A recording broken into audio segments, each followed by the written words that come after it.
Hello, everybody. Welcome to the blurry version of me, I assume. So welcome back to Night Court. Welcome to everybody. Julie, hello. Is it like our old Night Court?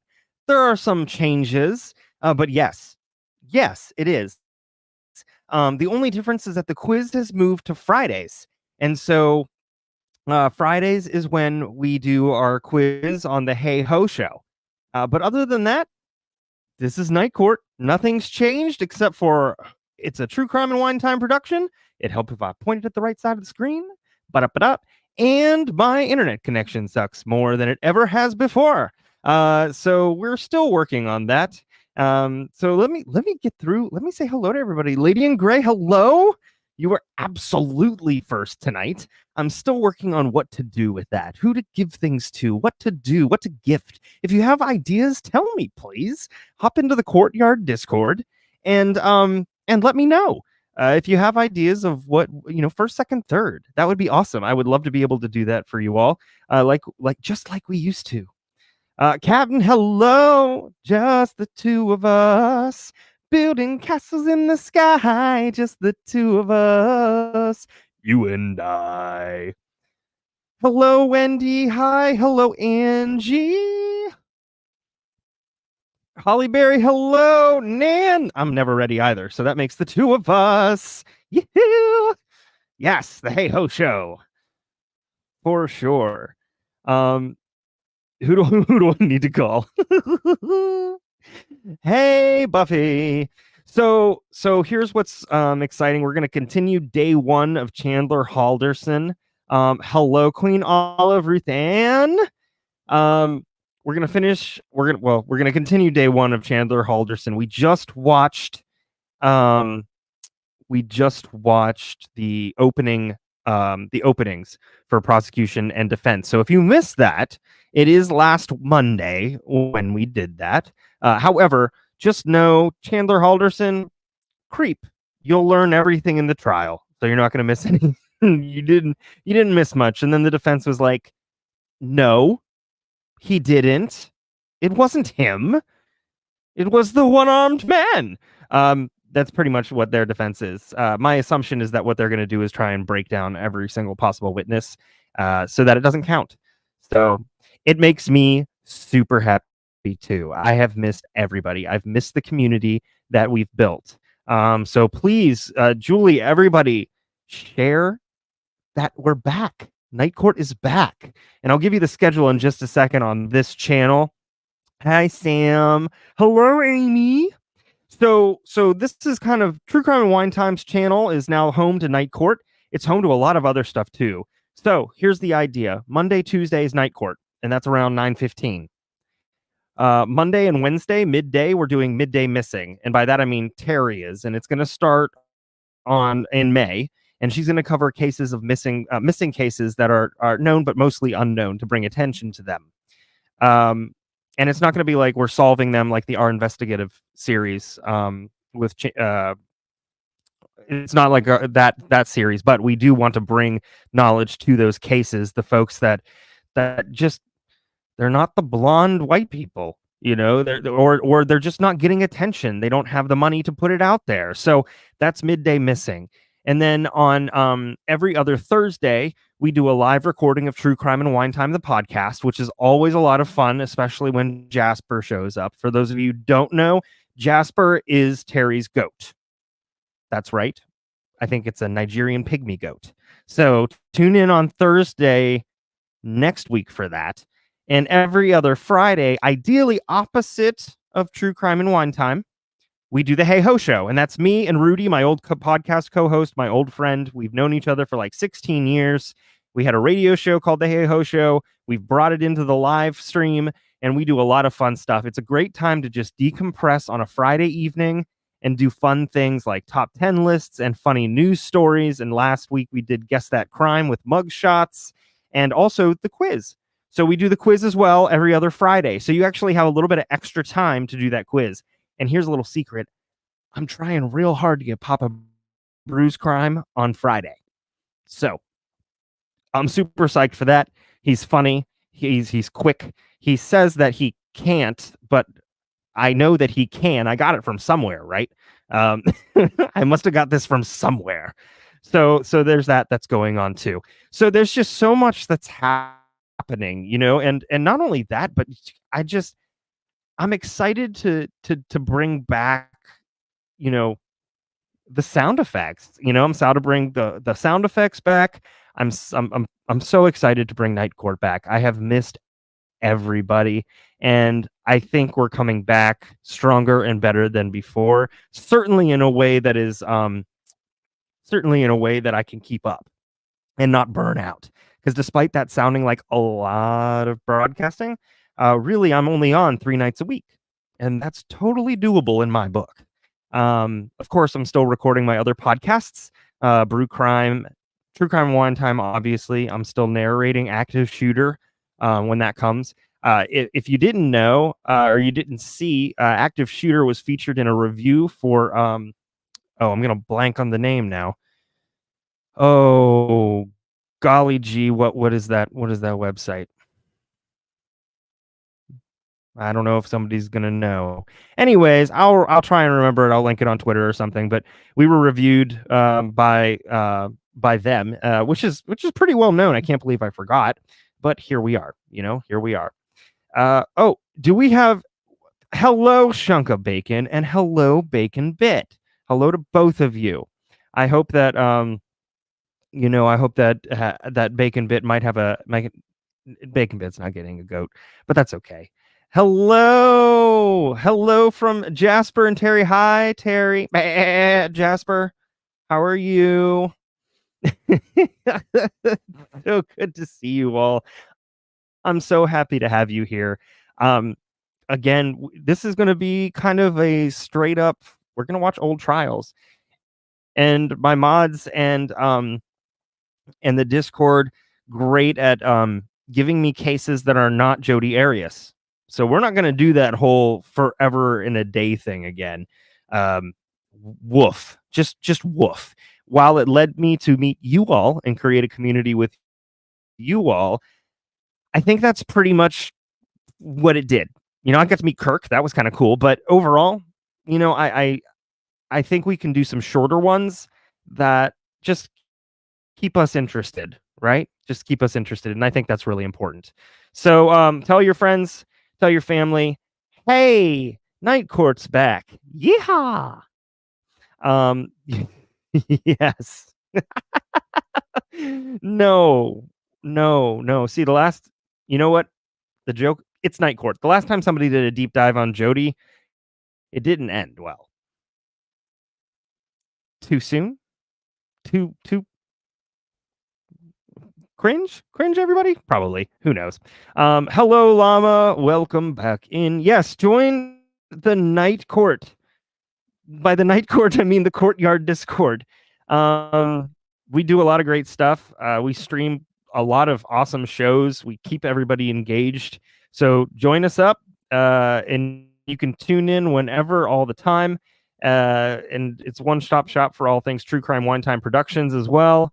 So come hang out with us. It'll be a good time. Can we watch the Gus video sometime? The one where his girlfriend, wife, I don't know what she was talking about him. Are you talking about that one, Captain? Because we can do that. That's for sure. That's the other thing, right? If you have a suggestion to show something, please send it my way. I would absolutely love to do that. It might not be the whole, it might not be the whole, it's not going to be a trial, and it's not going to be the whole show. But if we take a break from the trial and do something else that's funny or whatever, I would love to do that if I can. So please, this is your show. This is not my show. This isn't the JT show. This is Night Court, and that's a community. So you let me know what you'd like to see. I have that freedom to do that, and I love it. So I'm really excited. We cut it off. Did we really cut it off when he was talking? I've blacked out. I've blacked out. A few months have blacked out, and I don't remember anything. So I'm glad you do. That's quite the compliment for me. For sure. So you know what? Let's hop right back into Chandler Halderson's trial. I think they're going to open up. I will try to do my best with the notes and stuff. However, I don't think it's going to be too difficult. They seem to keep up their display in terms of the announcement of what it is. And so, hey, hopefully they'll do that for me. If not, I'll figure out a way to do it.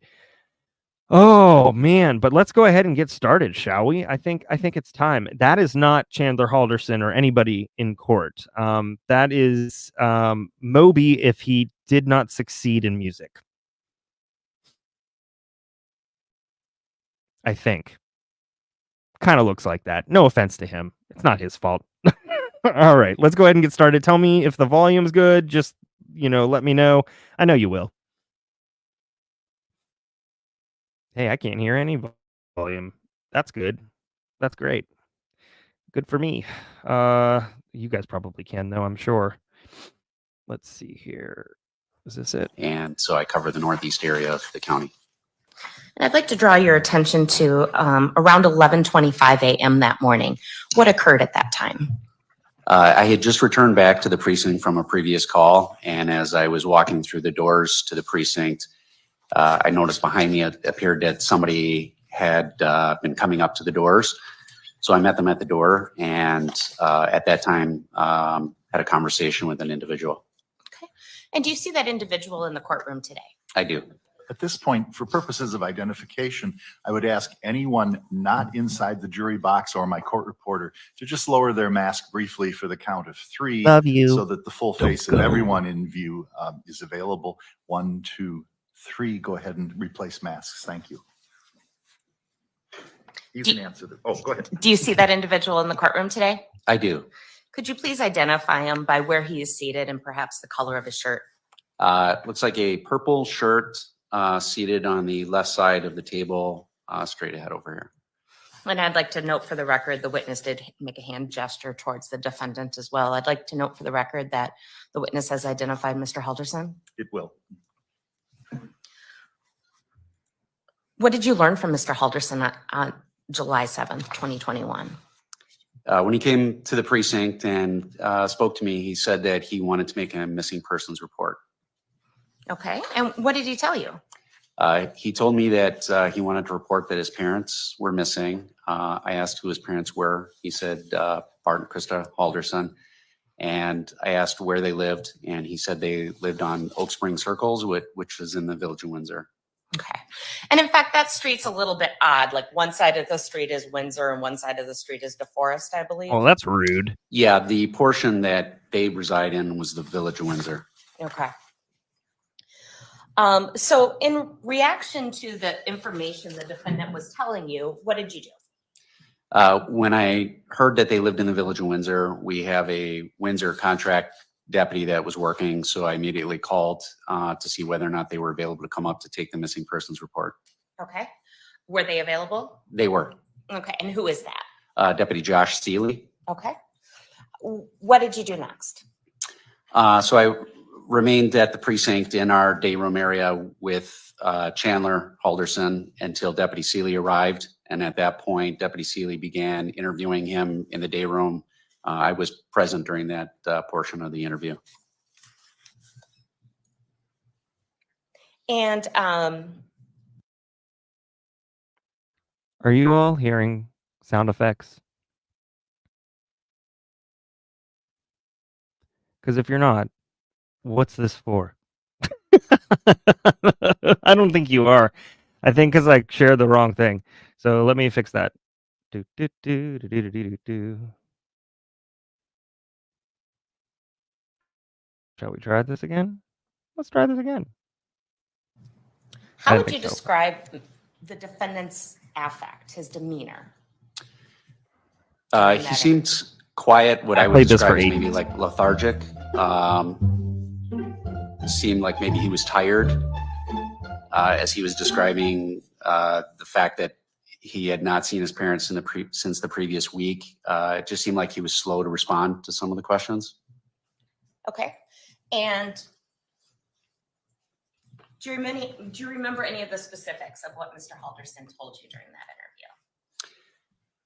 interview? He had said that his parents had gone up to their cabin, which I believe was in White Lake, Wisconsin, that they had left the previous week.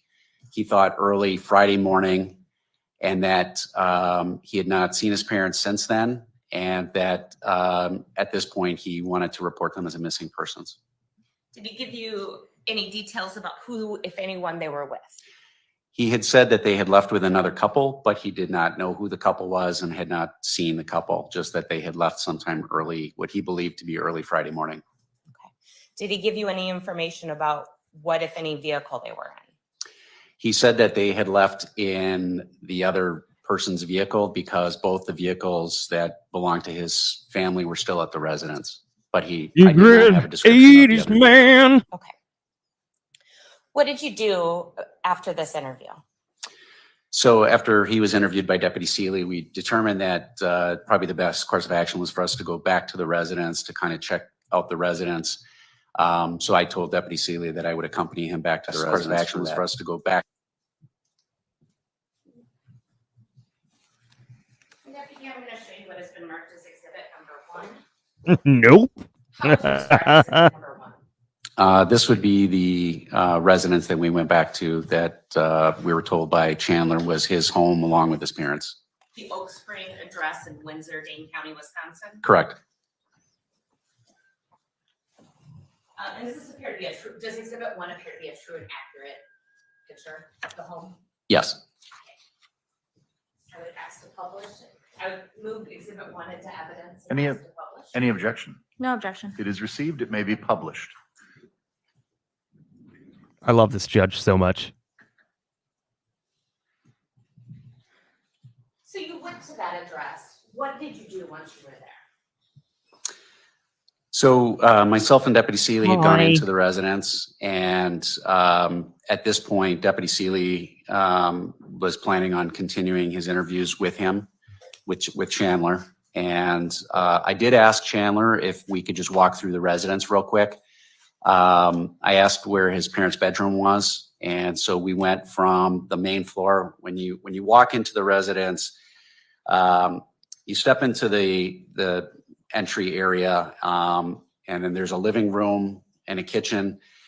There's a flight of steps that go down to like a basement, and then a flight of steps that go up to what I would consider to be the second level of the residence. And so he took me upstairs to the second level. We walked through his parents' bedroom so that I could take a look around. And basically my portion inside the residence of just kind of walking around was the upper level and the main level, which would be the living room, kitchen, and dining room.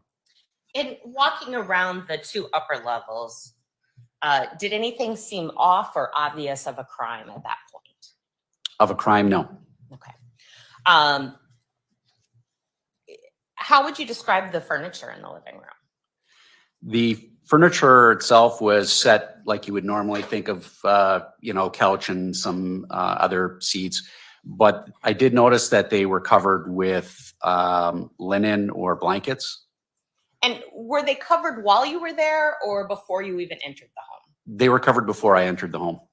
And Deputy, this might seem like an odd question, but at any point did you request Chandler Halderson to cover the furniture to prevent the spread of dog hair? No.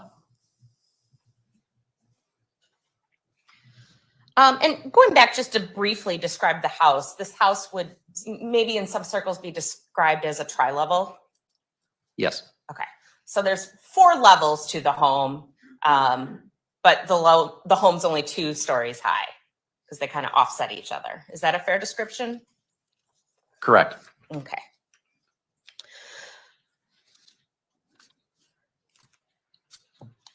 Correct. After just observing the home, what did you do next in your portion of the investigation? So we started asking him whether or not there were any other persons that lived at the house. He said it was just him and his parents. I asked if he had any siblings. He told me he had a brother named Mitchell. So I was able to get Mitchell's contact information, and my plan was to start doing some secondary interviews to determine if anybody had seen Bart or Krista Halderson. So you go interviewing the brother Mitchell and other people in the circle. Correct. Okay. During the course of this investigation, did you have any other direct contact with Mr. Halderson? Halderson as a Chandler? As in Chandler, I'm sorry, the defendant. I was pretty much in his presence most of that afternoon and evening. Okay. During the course of that afternoon and evening, did you observe Mr. Halderson using a vape pen at all? Yes. Uh-oh. At some point, did this There's a lot of investigation freebies on get this turned quiz. over to detectives, and your role kind of you moved on to other cases? We did contact our ISB, which is our detective division, as we felt that there was enough information now that there might be a reason to get detectives involved. So they were contacted that day. As far as getting involved in other cases, I pretty much stayed on this case all that day and all the next day. Okay. Naughty, naughty, naughty. Nothing further. Cross-examination. Yes, thank you. Deputy Nelson, Hi, you walked Daily through the house, Pickles. correct? Yes, You walked upstairs, I walked upstairs to the top Down- floor. downstairs, No, well, it depends. Downstairs being, that second level that you were talking about. so that day that I was there, the only floors I went to when you walk in would be what would be the living room, the When did kitchen, Cross dining start? room, and then up to the second floor, which would be the bedrooms I and missed I this. believe laundry room and bathroom. Okay. But at some point you did become familiar with the whole house At some point that send the day link. or it, throughout Any- the course of this investigation. yes, And they being the Haldersons, were doing renovations in that house, correct? yes. No further questions. Thank you. Any redirect? Nothing further. May this deputy be excused The state has no problem with that. and released from any subpoena further? No objection from the state. All right. All right. Thank you so much, sir. Have a good rest of your day. The state calls Joshua Seeley.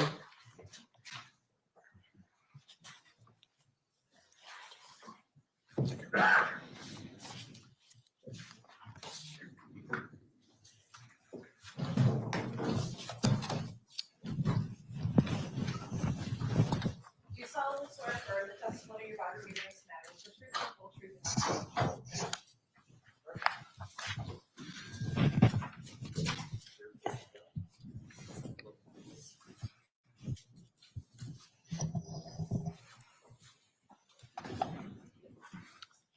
Deputy, good morning.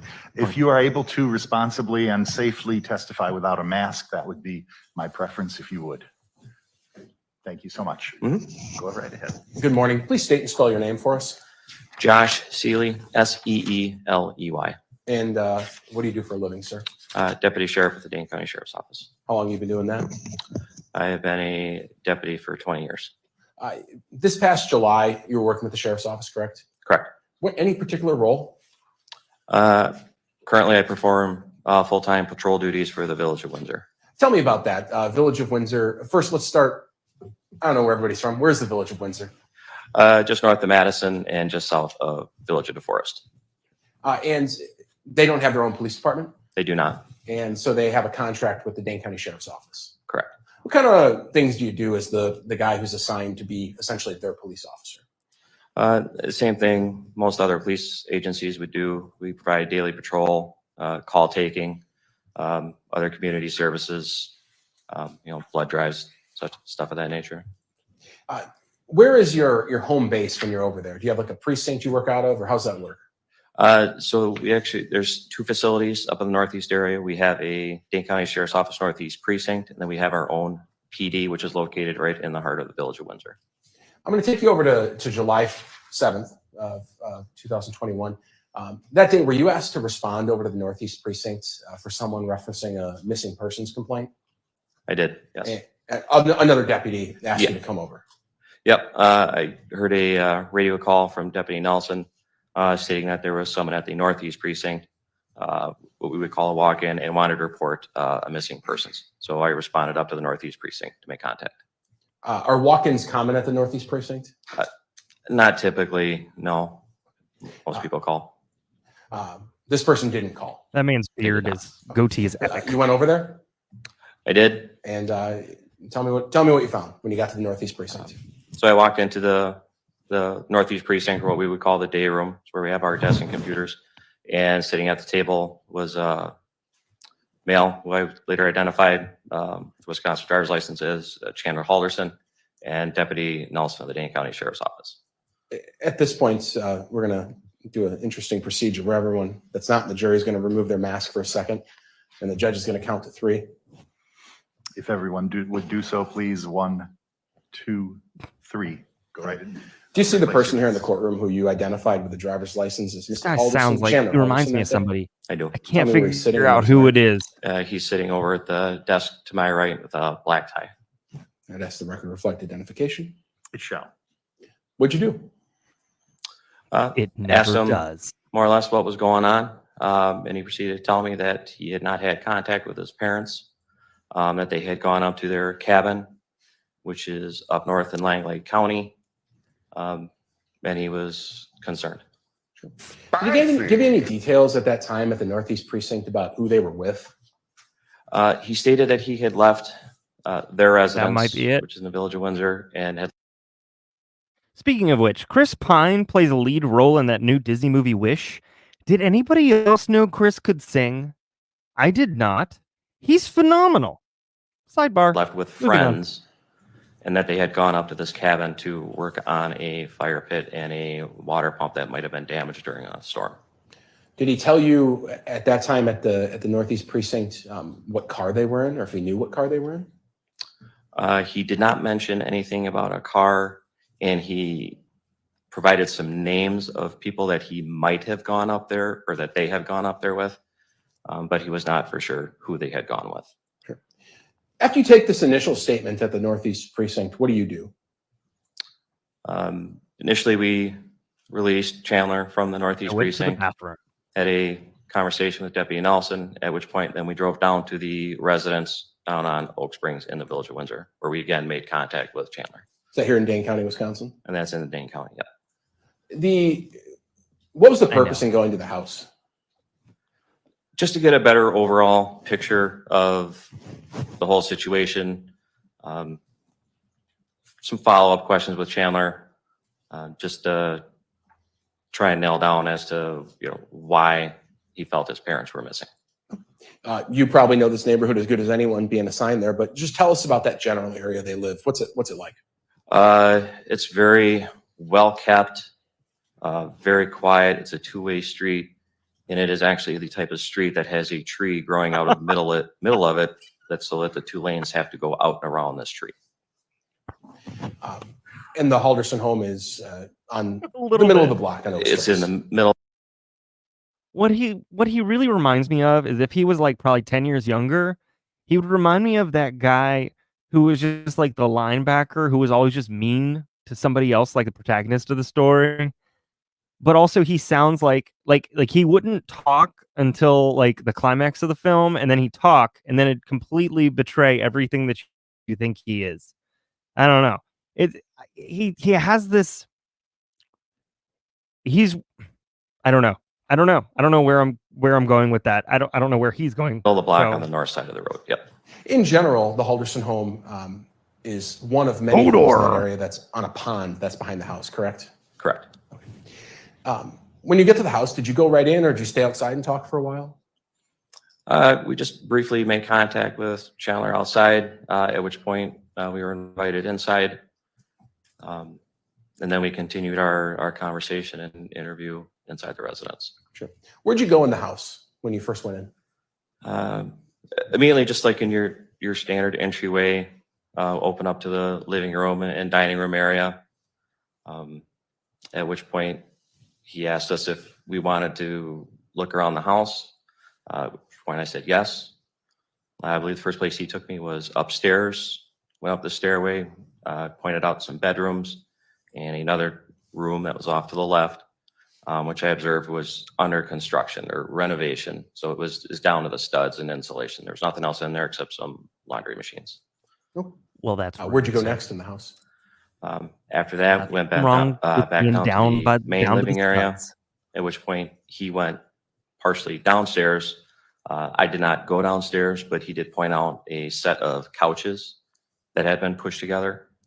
And he stated that he had been sleeping down there because it was closer to a bathroom that was downstairs. Let's talk about that for a second. The room in which the couches were pushed together, was that the room with the fireplace in it? One of the It's free? fireplaces? I believe so. I don't know. yes.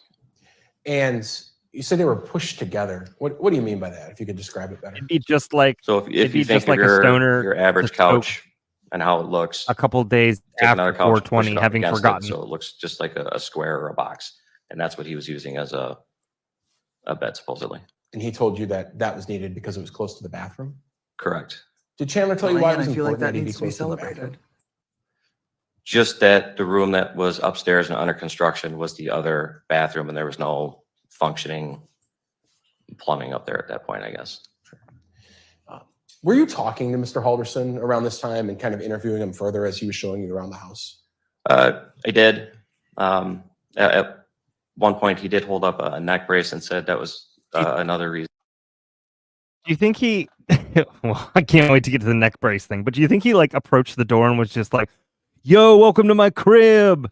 Look, don't look there, but over here, look at this. Look at these pictures of my family. I love them so very much. No, not there. Look at this neck brace." Reason why he had been downstairs.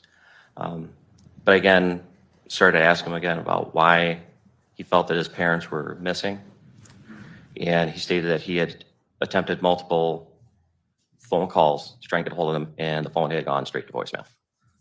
Did you at some point attempt to call Bart and Krista Halderson using the numbers that Chandler was able to provide you? I did. And again, my phone calls went right to voicemail as I tried to contact their phones. All of these folks that you said Chandler gave a few names of people potentially that he thought his parents might be with, friends and things of that sort, were those people contacted ultimately? He was able to provide me with one phone number for the names that he provided me. And from that point on, we were able to get additional contact info for those people. So we started reaching out to them. Can I tell you something real fast? I was watching WrestleMania with the kids because, of course, I was. Why not? And Snoop Dogg was a guest commentator because, of course, he was. And it was it was like a street fight match. And they pulled out the tables, and Snoop was like, "Oh, they getting the picnic tables. Hey, boo boo, get the picnic tables." And I almost fell off my couch. I also asked about employment information for the two subjects, at which point he provided those. So again, we started reaching out to employers, all in attempts to try and get in contact with them. At this point, maybe you'd call this kind of your standard missing person stuff. Pretty standard, yeah. Were any of those conversations with potential people that the Haldersons might be with fruitful? Meaning, did you learn that they were with any of those people? Objection, hearsay. Overruled, you can answer. From the contacts that were had while I was there, Fail. no one had contact with the two subjects. When you were in the Halderson home, did he walk you down into the actual basement of the house? I personally did not go into the basement, no. Did Chandler make any comments to you about things his parents may have packed before going to the cabin? He did. He stated that they had grabbed several bottles of liquor. He said the norm that they might take a bottle or two, which would include a bottle of wine. He then went on to tell me that his father had grabbed a large sum of cash, about $4,000, and this was also unusual, saying that they would only usually take a couple hundred and that maybe they were going to a casino at this point. Did he give you any time on when he thought his parents had left? Mondays and Tuesdays, 9:15. He was very specific and stated that they had left at 6 a.m., which I believe was on July 2nd. 6 a.m. on the Friday. On Friday, yes. Okay. Did he say that he saw them leave? He did not. And at any point in your contact with Mr. Halderson, either at the precinct or at the home, was he actually wearing that neck brace that he showed you? He was not wearing the neck brace, though. What was his demeanor like as he was making these reports to you? How was he acting? He seemed very matter of fact, just as you would be telling someone about your day. To me, there was no sense of urgency. If Did he you cry at haven't any hit point the or anything sub like button He did not. and the alarm One bell, second, Deputy. it'll tell you when we go live, No further questions. which is pretty Cross-examination. regularly. Deputy Seeley, had you ever met Chandler Halderson before? Not that I can recall, no. That's all, thank you. Any redirect? No. May this be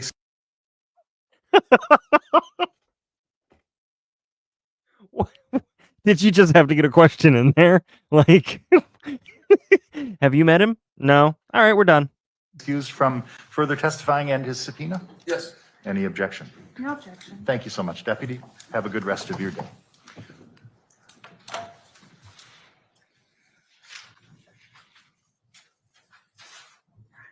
I love that man's bow tie. I can't pull off a bow tie, but that man can pull off a bow tie.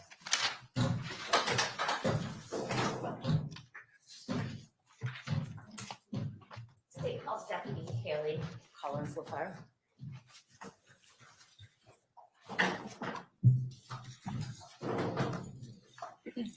Haley Lafar. You know what the French call a fire? A Lafar. Swear affirm the testimony you're about to Well, give in this Southern matter, French. the truth, the whole truth, and nothing but the truth. Hi, Bells. It's two different sheets.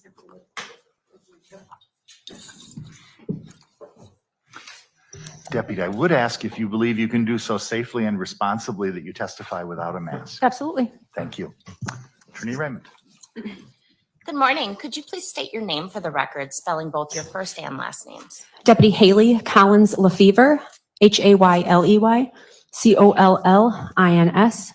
-LA, capital FEVRE. How are you employed? I'm employed as a deputy sheriff with the Dane County Sheriff's Office.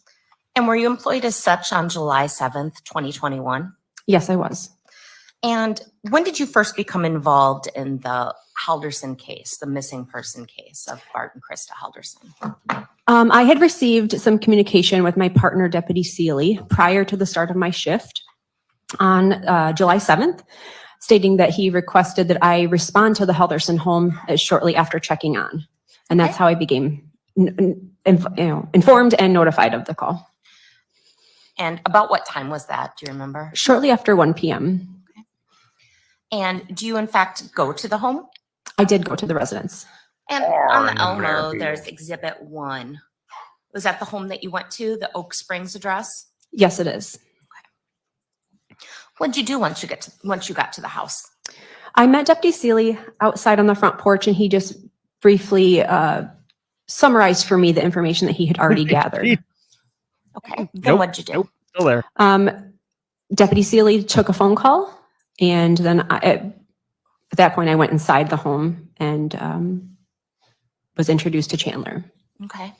And the judge is going to ask everybody who's not a It might juror be a to nerves remove their thing. mask for 3 seconds. If they would, That's please, for possible. the count of 1, 2, 3. Thank you. Do you recognize anyone in the courtroom as Chandler Halderson? I do. Could you please identify him by where he's seated and the color of his shirt? He is seated at the defense table wearing a light purple shirt. And did you end up talking with Mr. Halderson? I did. What, if anything, did Mr. Halderson tell you about his parents being missing? Well, I was a little hesitant to ask a lot of follow-up questions because I knew Deputy Seeley had already asked him a lot. But in the small talk that we had, it began with me asking if his parents had had any medical issues. Okay, and what did you learn? He told me that his dad, his psoriasis had recently flared up and that he also needed stronger reading glasses.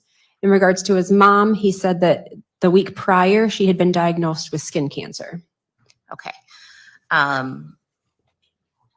What did the defendant tell you next? He had said, in regards to the skin cancer, I'd asked about how did his mom take that? What was her demeanor? And he said that she was very nonchalant about the diagnosis, that it had been, she had known about this for about 15 years, but the actual diagnosis had been just the week prior.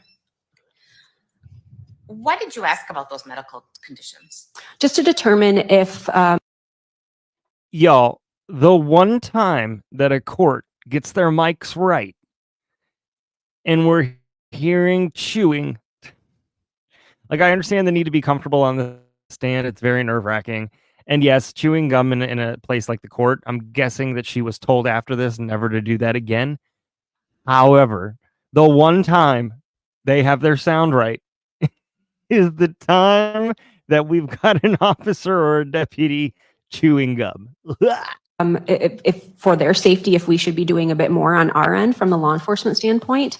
In addition to the skin cancer, he had mentioned that she had had a mini stroke a few years prior. And as a result, she had brain lesions, which now that she was experiencing frequent headaches and some forgetfulness and also a change in her speech. So we were also possibly concerned of a medical issue with Mrs. Halderson. Sure. What did you do next? Continued to speak with him, asked a variety of questions, again, just small talk and, again, not trying to maybe ask the same questions that Deputy Seeley had done, but continued Again, small back to talk nerve. with Chandler. At some point, does he talk to you about what his parents took to the cabin? He did. He told me that he had helped his parents pack on Thursday, July 1st, and that they had packed their own bags for clothing. Didn't he say he thought they went up there and that they took stuff, but he didn't actually? No, I'm not.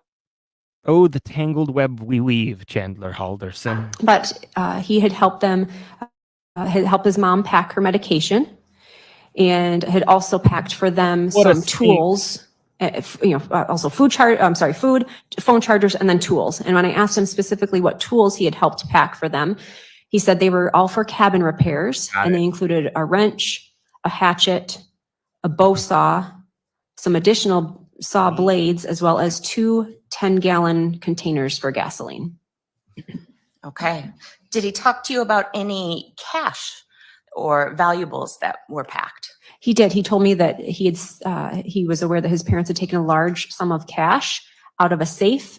He did not disclose to me any sort of estimate as to the amount of cash, but that there was a large sum of cash taken from a safe that they took with them, and also a larger than normal amount of alcohol that they took also. Not today, Satan. Not today. Did he elaborate on the need for the cash or the alcohol or anything else to the best of your recollection? In regards to the cash, no, he did not know why they would have taken that much. As far as the alcohol, he assumed that given his mom's recent cancer diagnosis, that maybe she was a bit more stressed and overwhelmed, and that has led to more alcoholic drinking. If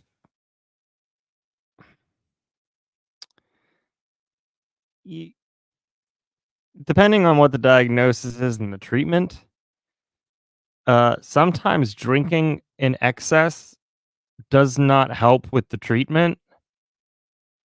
So, probably shouldn't, but it doesn't look like Chandler looked that up to confirm or deny it. So, By Chandler. his mom. Who, if anyone, did Chandler Halderson say picked up his parents? He claimed that he did not know the couple that picked them up. He said, and I asked a variety of ways multiple times, trying to determine if we could figure out who these people were. And he claimed that he had also asked his parents on Thursday the 1st who these friends were that he was going with, and they were not direct with him and never told him the friends that they were going up to the cabin with. Did Chandler Halderson give you any information about the time his parents supposedly left to go to the cabin? He did. He told me that he woke up at 6:15 a.m. on Friday the 2nd, and his parents were not home. So he told me that his estimated time frame that was of when they left was somewhere between 4 a.m. and 6:15 a.m. When I asked him why he felt that was the time frame, he again reiterated that he had woken up at 6:15 and they weren't there, and that any time before 4 a.m. didn't seem like a realistic time frame that his parents would have gotten up to leave for the cabin. Sure. What other sorts of information were you trying to learn at that point in time in talking with Chandler? Again, just trying to, it seemed odd that there were a lot of details given for other things in regards to medical history and what he helped them pack, but in regards to them actually physically leaving and who they were with, there were not as many details, which seemed a bit unusual. At any point did you inquire as to what Bart and Krista Halderson typically wore as far as clothing? Over under defense. did. asked if Again, she'd if ever we met him were- Why before did you and ask for that questioning. information? Again, if we were trying to potentially, of course, in a situation like this, our minds are kind of going all over the place and trying to think of all the possibilities and things that could have happened. So as a way for us to maybe more easily identify them or be able to pass information along to maybe other agencies or other resources to try and help them, wanted to be able to provide as much information as possible. And so I did ask if they are known to wear certain types of clothing on a fairly regular basis. And he said that his mom generally wears long sleeve shirts and baseball hats and would be wearing light blue Brooks brand shoes. And that his dad was likely wearing cargo shorts, also Brooks brand shoes, and t-shirts that generally have some sort of graphic or like Brooks, a beer that's my brand. logo or something on them. Were they described as cheesy dad joke t-shirts? Yes, they were. Yes. So you walked around the home. What, if anything, did you observe? So it's a tri-level home where you walk in and it's the main level with the living room, dining area, and a kitchen. And there were blankets or canvas like over some of the furniture in the living room. Dining room table, lots of mail and things on the table. And the kitchen didn't seem to be anything overly glaring that would have. Okay, let's talk about that table. You said there was mail and things on it. Were there any like notes or instructions or anything that seemed to have been laid out? Yes. Chandler had told me that he had a doctor's. Objection. I think the officer's going to lead into something that's going to call for hearsay.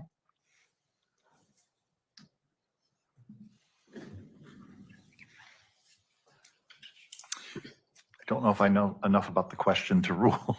I may have jumped the gun a little too much. But I'll get Let me there. go ahead and have the question restated. You jumped the gun, man. Or stated as you asked it. Sure. What did you observe on the dining room table? I observed several insurance cards that Chandler claimed were left out by his mom because he was going to be having, or had a couple days prior had told me that he had a doctor's appointment. And so his mom left the insurance cards out for him. There was also a note that he claimed was written by his mom saying, Objection, hearsay. As to the content of the note, Correct. point we approach. Yeah, please approach. Is that hearsay? What you read in a note? Oh. Okay. Okay, good. I was like, please no.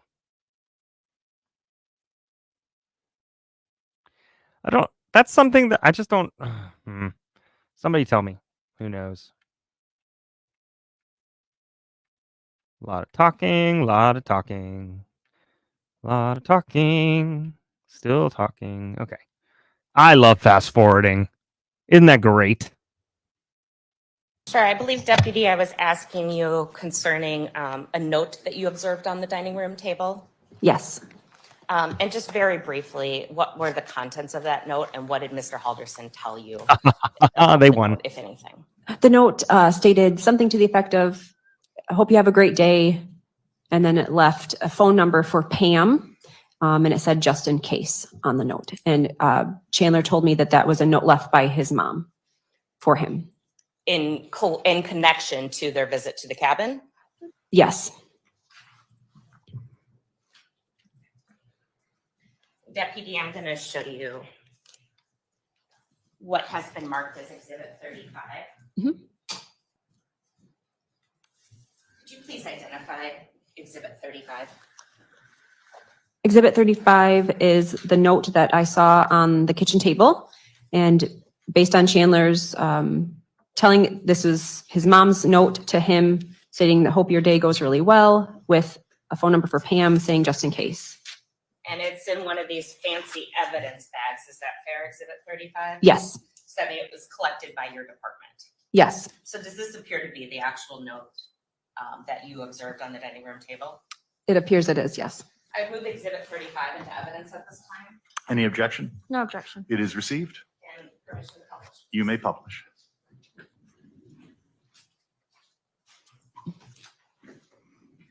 So there's this nice big sticker in the middle. And we can open that later, but I was hoping not to do it. No. Roughly does the note say, "Good morning, Chandler. Hope your day goes really well. Pam," and a phone number, and just in case, and a heart, and just signed you. Yes. You know nothing, John. Did Mr. Halderson give you any context of this note? Why would a 23-year-old, did you have any information as to why a 23-year-old was being left a neighbor's number? Yes. Objection. Speculation. Speculation. And I'm sorry, still foundation. here. Sorry, speculation and foundation. I can lay some Speak up, foundation, that's ma'am. fine. Very good.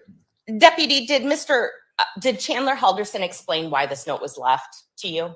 Yes, he did. Tell us, what was that reason? He stated that a few weeks prior to our contact with him on the 7th, he had fallen down the stairs in the home and had hit the front and back of his head, which resulted in a concussion. And he said also a small hemorrhage in his brain. His mom was very concerned about leaving him alone for the weekend with no one else at the home to kind of care for him or make sure that he was okay. So he told me that this note was left with Pam's phone number to have Pam, or I'm sorry, for him to call Pam if he needed anything while they were gone over the weekend. That was kind of a lot of information. I'm going to unpack it just a little bit. So Chandler Halderson told you he fell down the stairs a few weeks prior to you meeting him. Yes, he did. And he said he hit both the front and the back of his head during that fall. Yes, And therefore suffered a concussion that's what he told me. and a hemorrhage. Correct. Did he tell you any other side effects or medical issues as a result of this fall? Recall that he said he was having headaches and some tingling in his legs. And that's the context in which he said his mother, or the reason his mother left Exhibit 35 in anticipation of the weekend. Yes.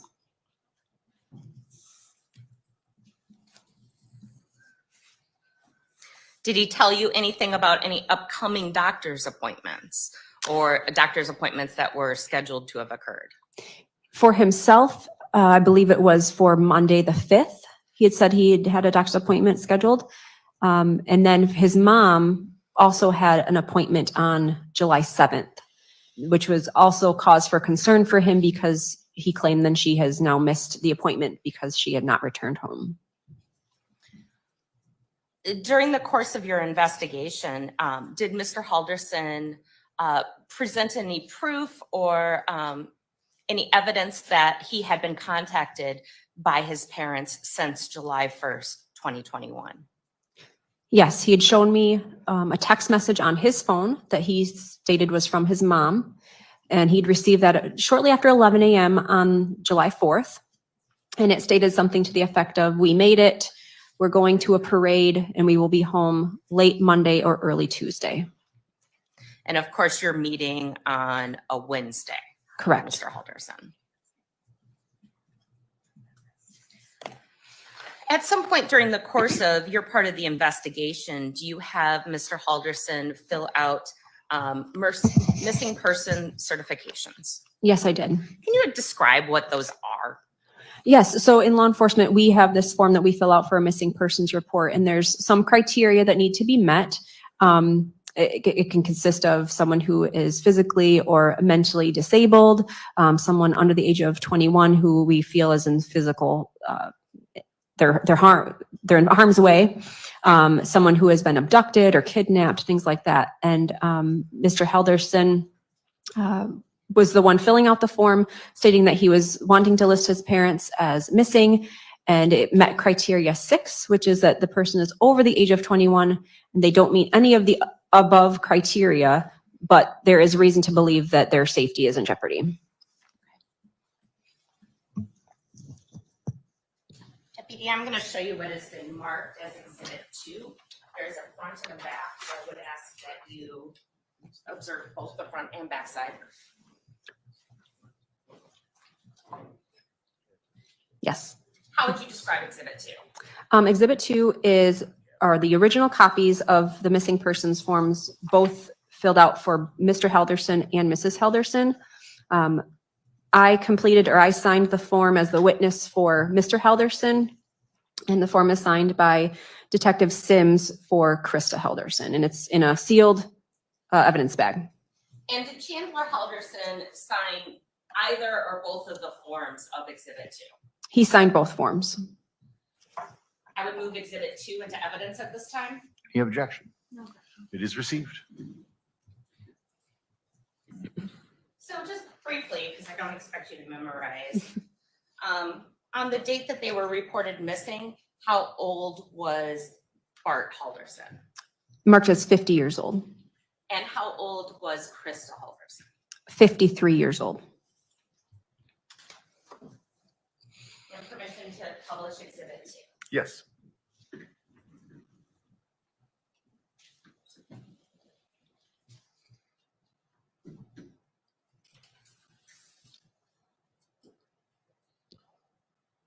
Sorry, they do not teach us how to work these.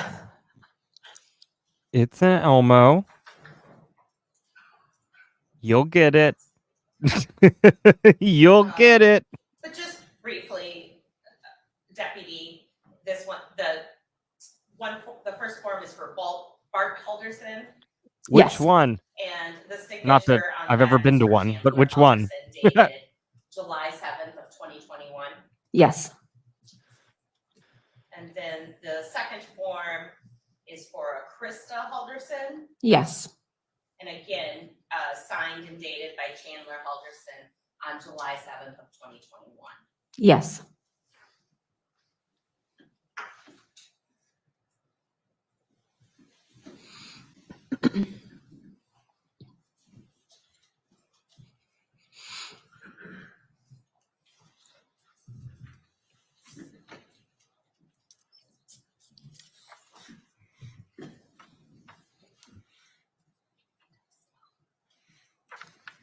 Like steak or like steak? You can't handle the truth. No further questions. Cross-examination. Here we go.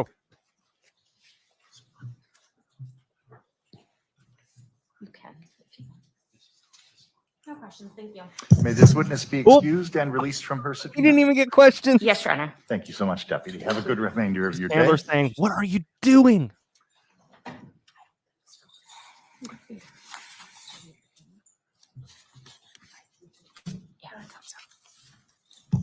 One moment, Judge. One moment, Jeff. He's got this awesome curl right on his Deputy forehead. under subpoena. She's excused for now. All right, very good. At this point, the state will call Detective Brian Schunk.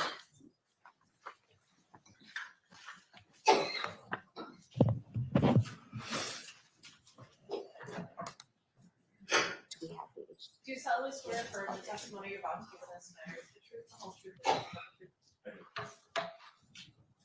Judge, can you switch it just to see if our computer Can you switch to see if that computer will work?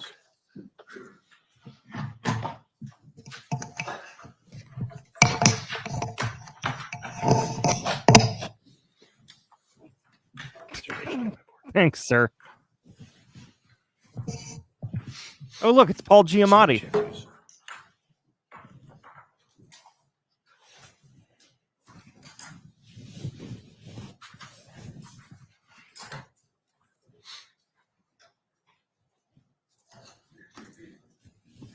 He's got the fancy suit on. Is it okay? Yeah. go. Oh, all right. If you can turn it on the left, is it on the left side? HDMI? That's looking better.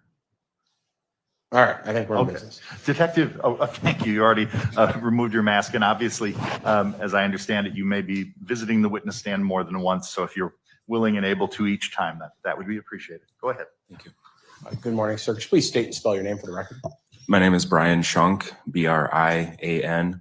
Last name is Shunk.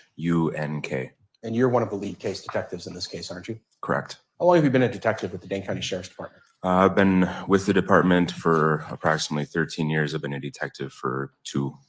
And who are you joined by as a co-lead detective in this case? Detective Sabrina Sims.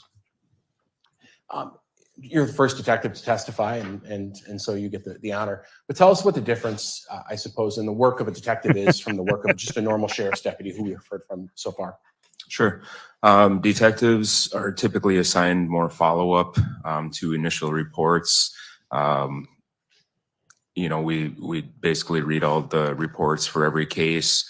We'll develop leads and then exhaust those leads, whether to approve or disprove a crime occurred or whether a suspect, like I said, is proved or disproved to be the offender.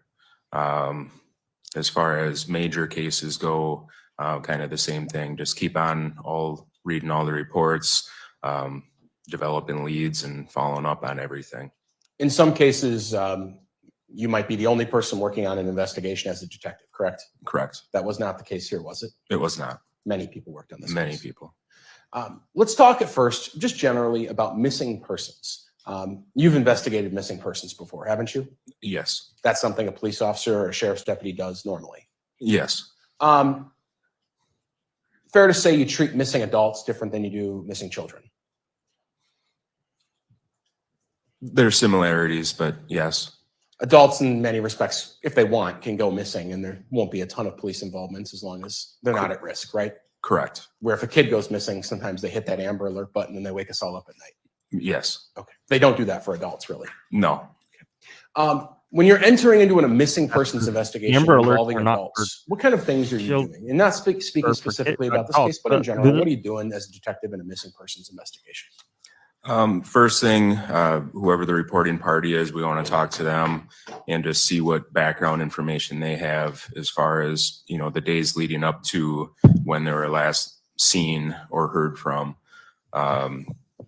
We'll go back through and make contacts with any of the people that would have been in last contact, such as coworkers, employers, friends, family, and just basically develop a list of leads of who we can talk to, where they were last seen.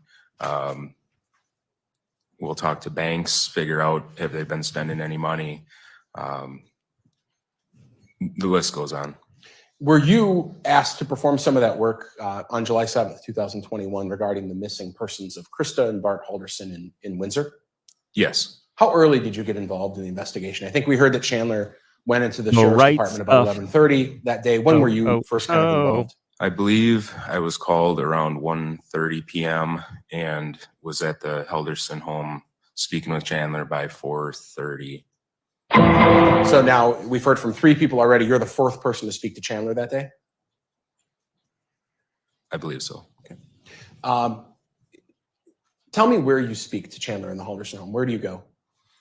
So when I spoke with Chandler, we were sitting at the dining room table. And what did he tell you? Chandler told me Lots of stuff. Much of the same as what we've already heard.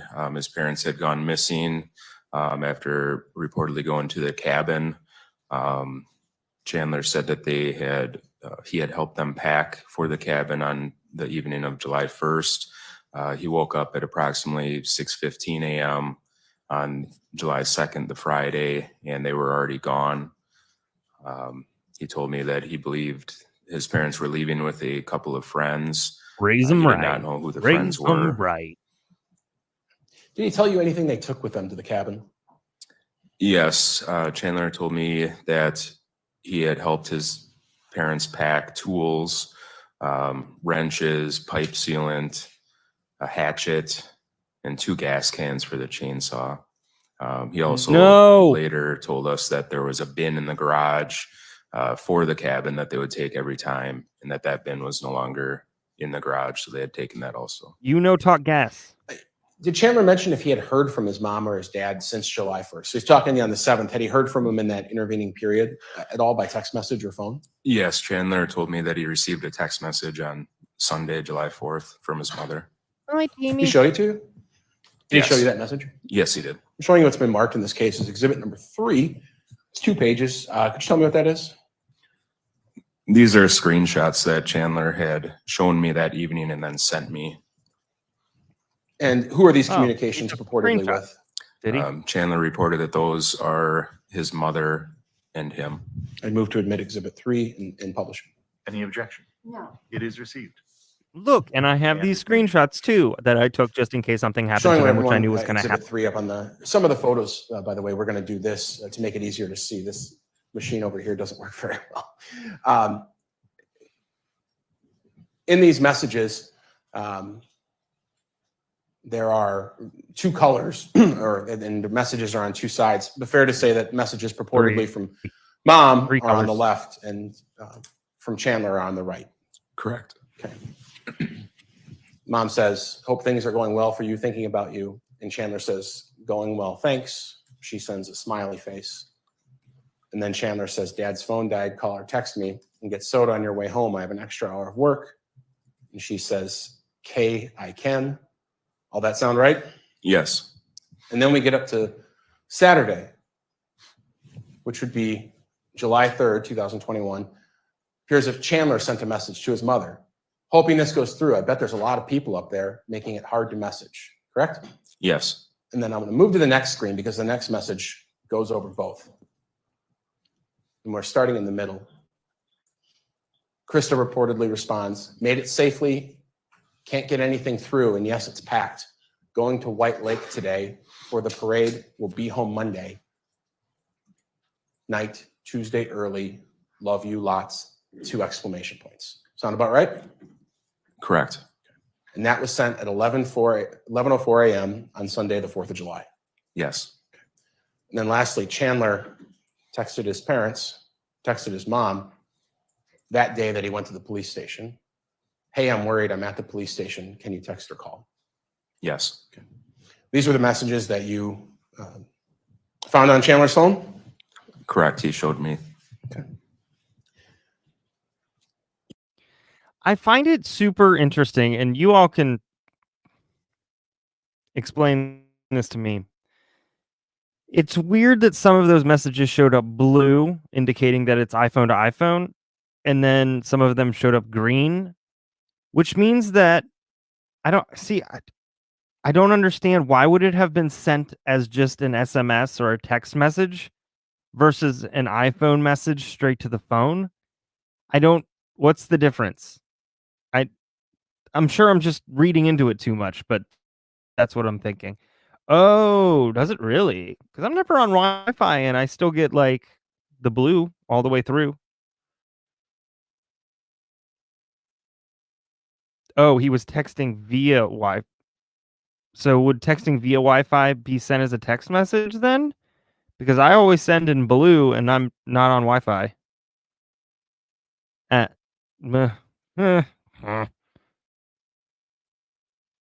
Oh, okay. So there it is.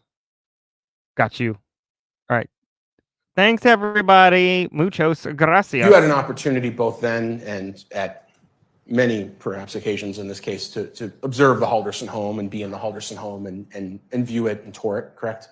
Yes. Chandler showed us around the home July 7th. How did they not Throughout the smell? course of the investigation, you've seen inside and outside the home. Yes. And you've been in every room in the home. Yes. You're aware perhaps thousands of photographs were taken of the home in the last 6-7 months, correct? Several thousand. Okay. I'm going to show you, not several thousand, but I am going to show you exhibits 4 through 25. And if you could just briefly page through those. And the question is going to be, are those photos of the inside and the outside of the Halderson home? But we'll have you look through them first.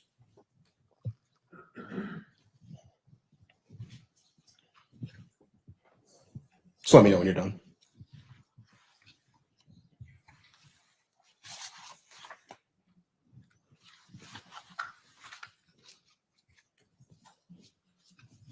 Yes, those are all photos of the Halderson residence. And move exhibits 4 through 25. Any objection? Ooh, they printed those on cardstock. Cardstock, big water bottle at the stand. They fancy. They're a little bougie up there in Wisconsin, except for when they're not.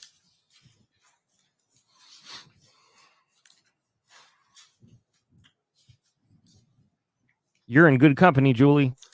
You're in very good company.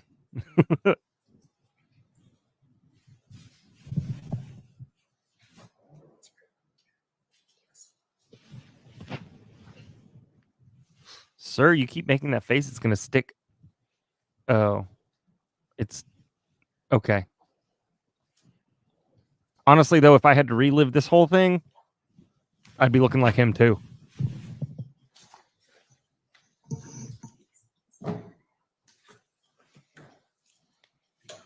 No objection. Is the defense They are looking through the received. photos? They may be published. Oh, they are. Detective, we've been talking.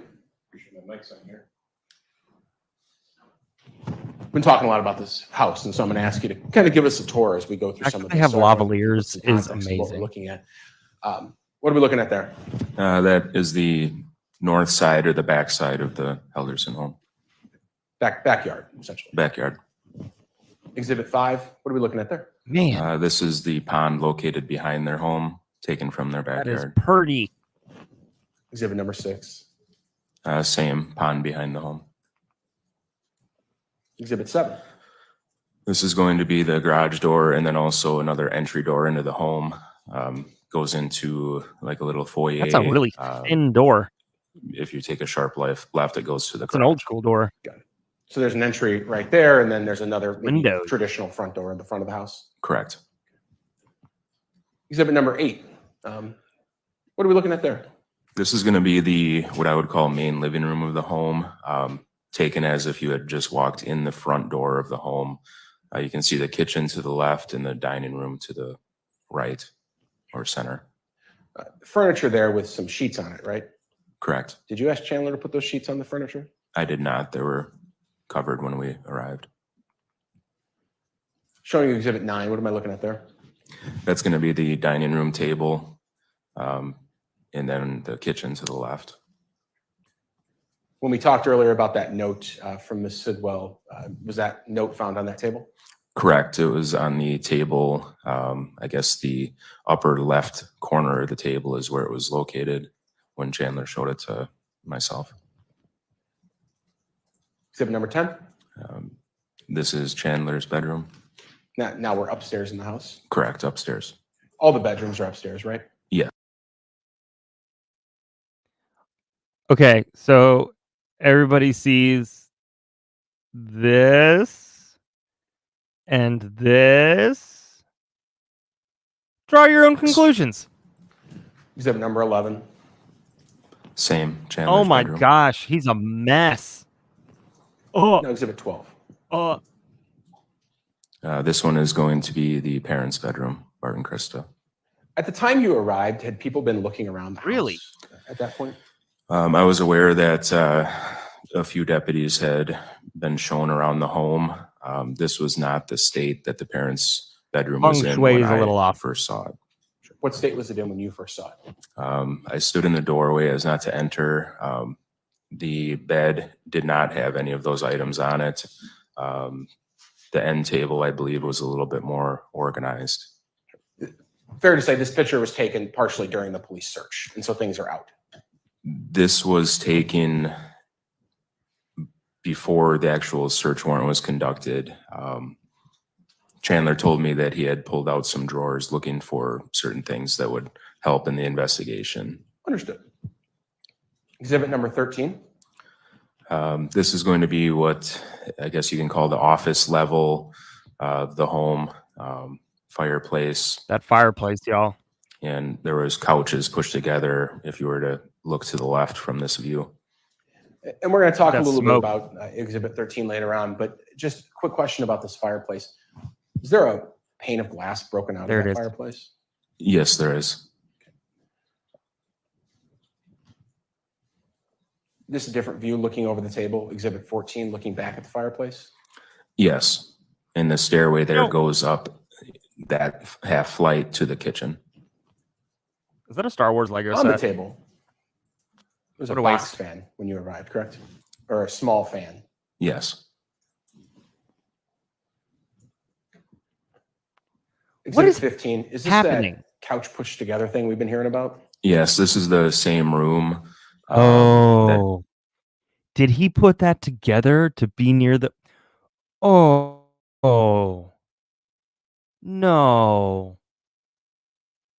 Oh, hey, bank a bit. This mess Message brought to you by Bacon Bit.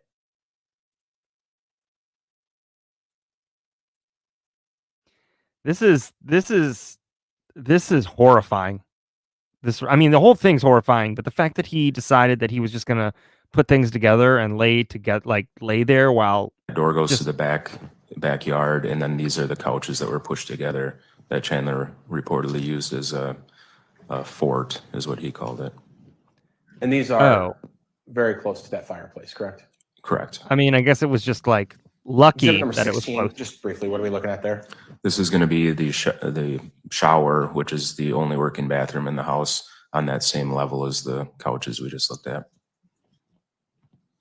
Now we're in the basement, correct, with exhibit 17? Yes, this is the storage area, the lower portion, the basement, Like south side of it. the night after, right? As a sheriff's deputy for quite a while, I imagine you've searched quite a few homes, right? Yes, People keep their basements in an array of states. yes. That's Was this impressive. on the more organized side or the less organized side of how people keep their basements? I was impressed. This was organized. That's amazing. Looking at exhibit number 18, what are we looking at there? Good grief. This is going to be the north side of the basement. 19? Same north side of the basement. 20? This is a view from the north side of the basement looking back up the stairway. That stairway would go up to the level where the couch fort was. Somebody got their You can see Malibu the rum on. bottles of liquor there, along with some safes on the bottom center. 21? This is a view of the storage area from the north side facing the south side. That white thing in the middle, is that a chest freezer?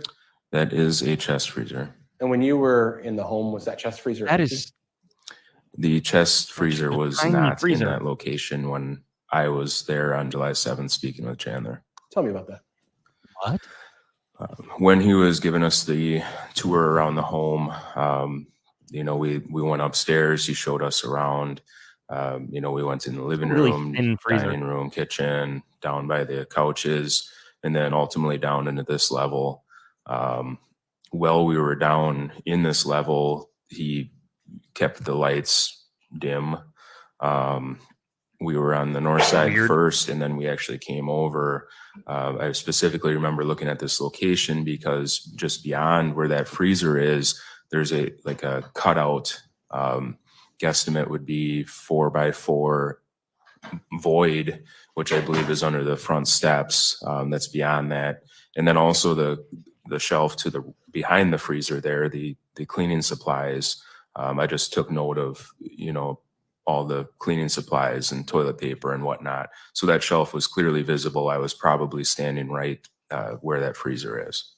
So when you're on that, this picture's not taken on the 7th of July, by the way, correct? It is not. But when you're in the basement staring at this location on July 7th, you're saying that freezer's not there. It was not. Do you have any recollection of where it was? I do not recall seeing that freezer anywhere in the house.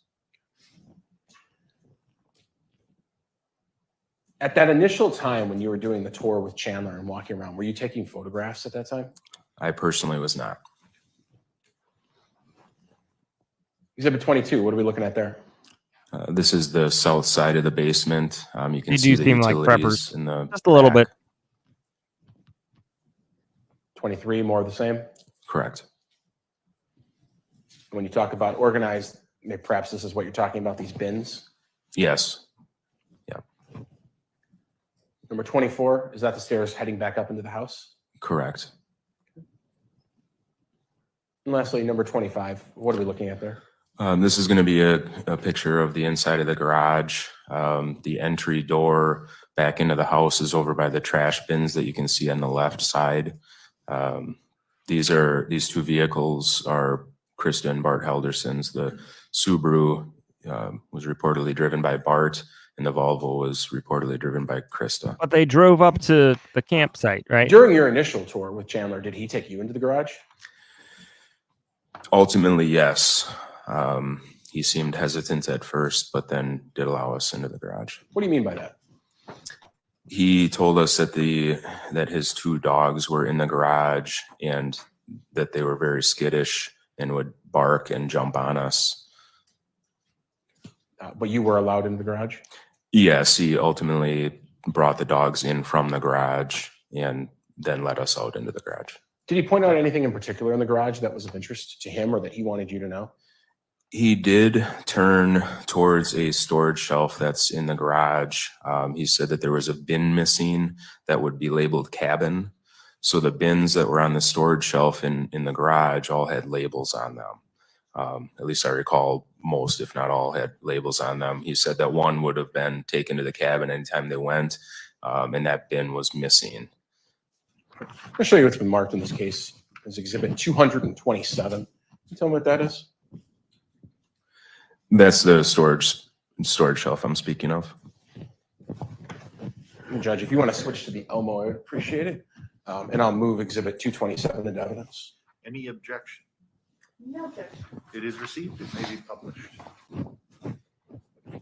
No We objection, have no a question. singular one out of order here. I'm going to show it on this screen. But there we go. We're looking at a shelf in the garage full of bins, right? Correct. And I'm pointing to a location where there's a missing bin. Is that where Mr. Halderson reported that there was a cabin bin missing? That's where he pointed to, yes.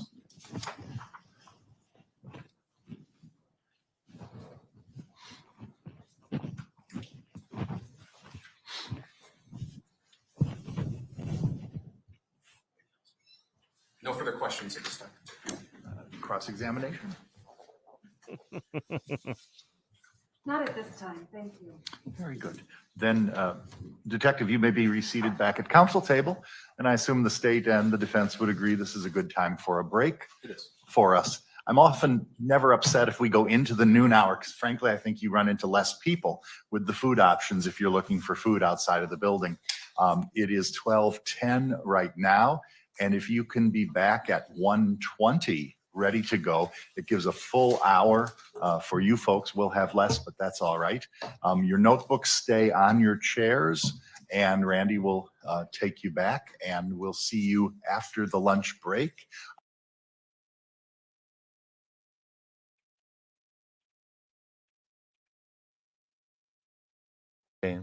Good afternoon, everyone. My name is James Langer. I'm the digital content manager for channel3000.com. No, sir. No, No, we sir. are rejoining the Chandler Halderson stand. Deputies from the detectives who we're going to come more during. We will leave Chandler.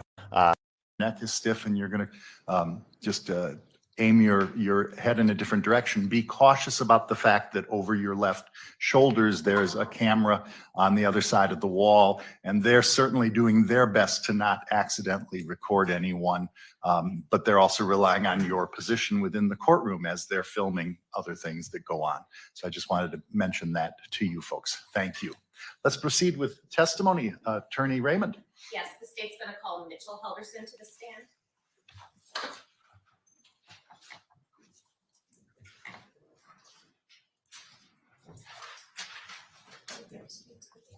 Mitchell Halderson. Raise your right hand, please. Do solemnly swear or affirm the testimony you're about to give in this matter is the truth, the whole truth, and nothing but the truth.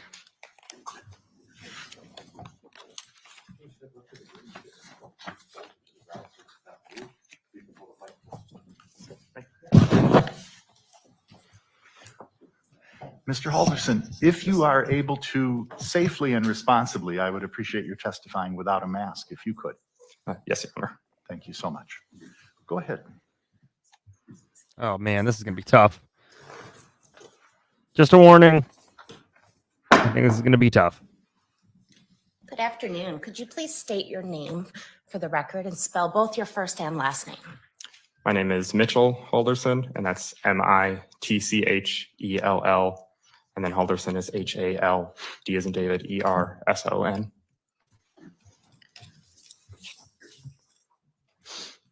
What are the names of your parents, Mitchell? Bart and Krista Halderson. And do you have any siblings? I do. And who's your sibling? Chandler Halderson. Where'd you grow up?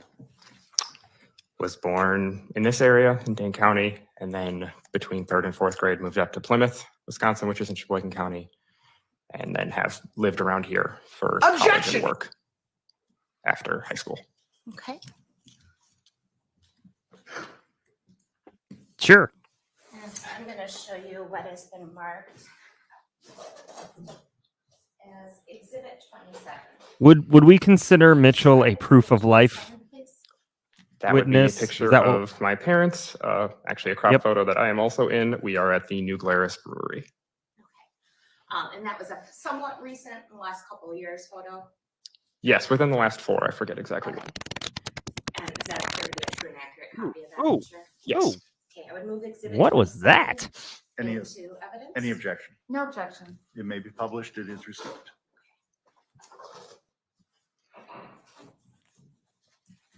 So how old was your dad, if you know, in July of this year?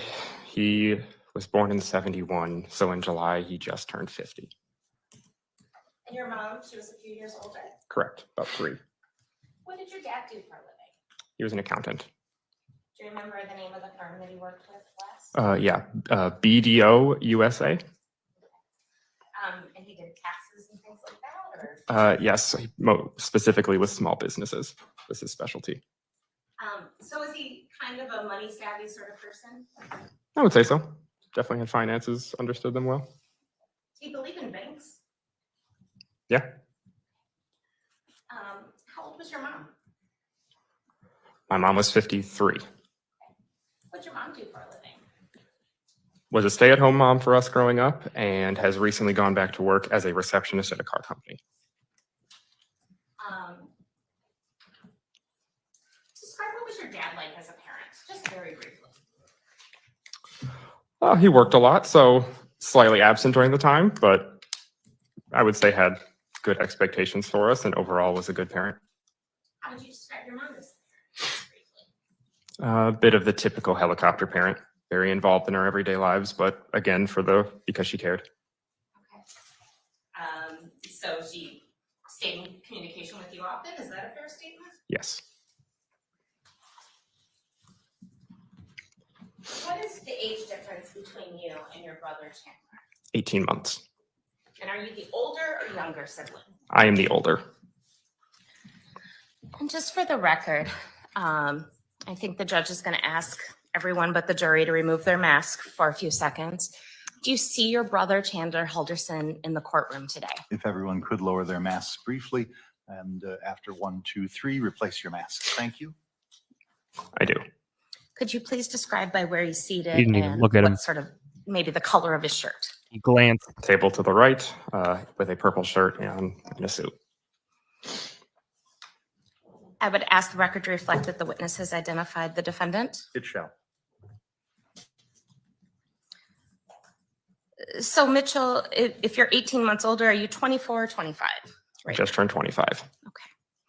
And in July of 2021, where were you working and what did you do? I work at Epic Systems and I am a technical services representative. A computer guy. Sure, yes. Okay. And are you married, single, something else? Way to reduce. Engaged. Engaged. Okay. And how long have you been engaged? A little over a year. Okay. And you live in the Dane County area? Yes. In a house, a condo, something else? In a house. And just briefly, in Good for June you, of sir. this last year, 2021, you had a significant health episode. Is that a fair statement? Yeah, I'd say so. Okay. What occurred? I went to the doctor for a regular scheduled appointment since I hadn't gone during COVID and wanted to get blood work done, and I was diagnosed with type 1 diabetes. And in fact, you were hospitalized for a period of time. Yes, that is true. Was your mom or dad, did they seem concerned to you at all? Yes. You kind of laughed there. Why'd you laugh? My mom was overly concerned. How did she express that? Not as much to me, trying to not show me that, but I have heard later on that she called her best friend many times crying. Okay. Oh gosh. Growing up and moving into recently, what sorts of things did you and your brother Chandler do? Since we didn't live in the same house, we would do things online, like play video games and just talk that way. Okay. What sort of video games did you play? Wide array, but generally first-person shooter games. Okay. And did your brother have a favorite weapon or gun in these games? Usually those of Russian descent. Okay, like the SKS? That's correct. And in fact, during your illness, your brother gave you a gift. Is that fair to say? Yes. What did he give you? A unknown type of bullet with the words "get well soon" on it. Wow. Wow. Wow. What? He said when he was diagnosed, his brother gave him a bullet with "get well soon" on it? Come again? That's I'm going to show you Exhibit 26. How would you describe Exhibit 26? That is the same one. That's the bullet that your brother gave you and wrote to get well on. Yes. Move Exhibit 26 into evidence. Any objection? No. It is received. It may be published. I don't think the overhead is going to do justice, but it just says get well.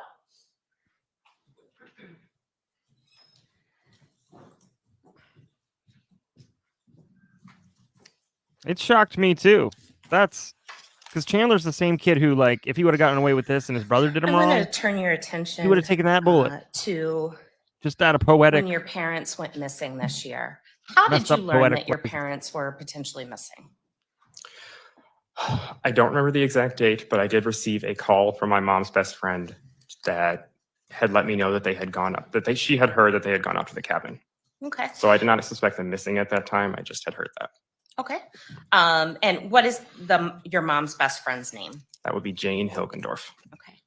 So you get a call, and in fact, you call her Aunt Jane. I do. Okay. So you get a call from your Aunt Jane. What do you do, if anything, in response to that call? I don't recall the exact events, but I did not think much of it because they would be known to go up to the cabin during And the summer. let's talk about that. So your parents own a cabin. Correct. Where is that cabin? Langlade County, Wisconsin. Okay. And how would you describe that cabin? My grandpa had built it, so it was mostly wood logs, pretty run-of-the-mill, what you would think of as a rustic cabin. Okay. Is it on waterfront, in the forest, something else? Yes, it is on Sawyer Lake, Wisconsin. Is there any other outbuildings associated with this cabin, such as a shed or a boathouse or anything like that? Both of those. There is a shed out in the front, a boathouse in the back, and a in shambles treehouse in the front yard as well. Okay. And did your parents own a boat of any sort? I believe so. There was definitely a canoe. I don't believe there was a full boat, or at least not that I remember. And nothing like a pontoon or a ski boat or something? Nothing with a motor that I'm remembering. How often do you believe your parents went to the cabin? They would at least open and close it every year and go probably 1 or 2 more times in addition to that. So 3 or 4 times a year over the summer. Okay. And what were your parents' habits about keeping in touch or not keeping in touch with you in connection when they went to the cabin? My mom would reach out any chance she could, so she would have told me. Did your parents tell you in the last week of June or the very beginning of July any idea that they may be going to the cabin? No. So you first hear from your Aunt Jane. What is the next thing that happens that you remember in concerning your parents being missing? The next thing I remember is Chandler texting me that he is worried about them. Okay. What, if anything, did you do in response? Asked more about why and just to hear what they had told him about leaving, because I didn't hear anything about it. And what did you learn from Chandler? That they had gone up north with friends, that he didn't know who those friends were and didn't know the car that they had taken. Okay. What was your understanding of friends that may go to the cabin with your parents? There is a list of people that I would have assumed. Do you want me to go through that list? Sure. That would be my Aunt Jane, Uncle Mike, also Dan and Mary Sesto, who lived on the same street, as well as Gail and Rick Kanapaki, who you might also hear from, and I had reached out to each one of those families and had heard back that none of them were the ones that had gone up north. Did you have any understanding about who would drive when your parents went to the cabin? Unless it was one of those three, I would assume that they would drive because they're the ones that know the way. And there are certain folks, notably Dan Sesto, that goes up there often enough that I would understand driving, but nobody else. Okay.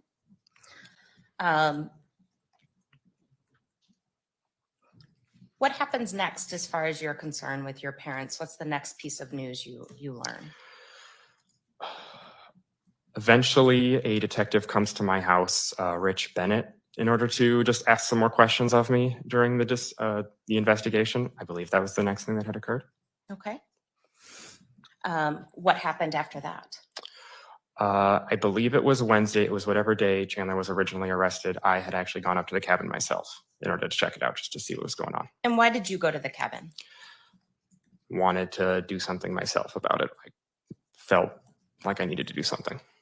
So at this point on Wednesday or whatever day you ended up going to the cabin, were you fairly concerned? Yes.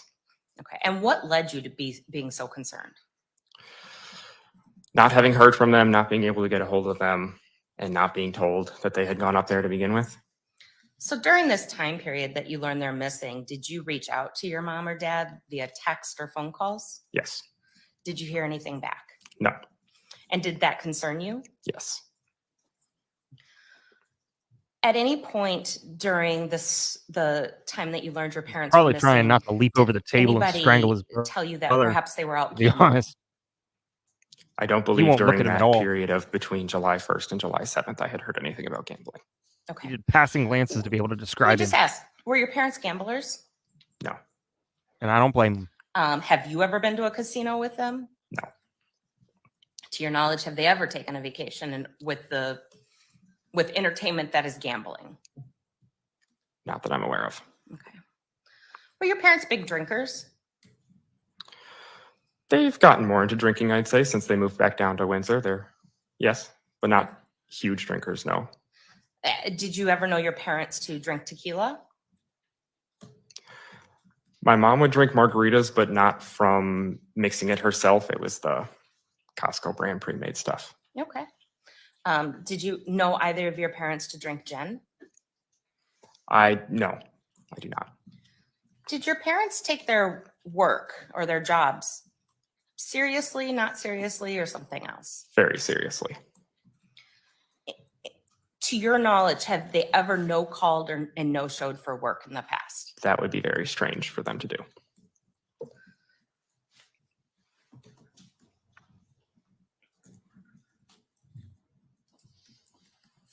My guess is that his glance to the left is probably to his fiance. I want to so you go up north and you meet a deputy up there. Correct. What do you Yes. do once you're up there? Before the deputies arrived, I took a lap around the cabin myself just because I didn't want to wait outside any longer. Eventually, Langley County, I guess the deputies, I believe they were sheriffs and deputies, met us there. And eventually I took another walk around the property with them, just pointing out things that I noticed. And also they busted into the doors because they were all locked and the keys that I had were not working. And at any point, obviously, you did not find your parents up there. No. Did you find any signs at all that they had been there?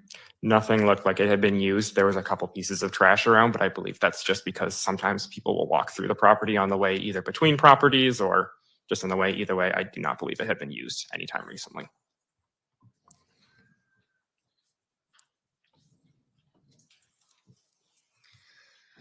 Mitchell, I want to ask you a few things about your brother and what you knew in June and July of 2021. Where, if anywhere, did you believe your brother worked in June of 2021? I believed at American Family. What did you think he did there? Answering questions on a message board, things you can do from remotely. Your understanding he was working from home like most people? Yes. Did you have any understanding about his payment schedule or anything like that in connection with American Family? No, I wasn't really told much about that. Did you, when he was arrested in July of 2021, were you under the impression he was still working at American Family? I was. What, if anything, did you believe about your brother Chandler's schooling? Believed he had not currently graduated yet, but was attending online classes at MATC. And what did you believe he was studying? Renewable resource engineering was the general consensus I had. Did you have any knowledge about when he was scheduled to graduate or? No. Okay. And in June of 2021, your brother suffers a fall. Mm-hmm. Yes. What, if anything, did you know about that fall? I was told that while my dad was home working, he had heard a thud and that he went upstairs to find my brother on the ground next to the staircase or on the staircase. And did you see your brother in June of 2021? In June, I did, yes. Okay. What, if any, sort of lingering medical effects did he have, to your knowledge? I wasn't aware of a lot. I believe there was general numbness, I was told, kind of during that, and overall tiredness as well. Did you know anything about any potential long-term damage? I don't believe that I was told enough yet. It seemed like it was still under evaluation. And did you know anything about appointments in the future? I actually did. I was told by Chandler during that, between the time frame, I don't remember the exact date, between July 1st and July 7th, that he had an appointment, and he was asking if I could help give him a ride in case he needed one. Okay. Did you guys ever firm up any plans to take him to his appointment? We had offered a ride if needed, but he never ended up needing it. Okay. And do you know roughly what date you were diagnosed with diabetes? If the weekend was June 13th to 15th, it was in the middle of the month, whatever weekend around there. And did Chandler's fall occur before or after or during your hospitalization? After. Within days? I don't remember. Could have been a week. Okay.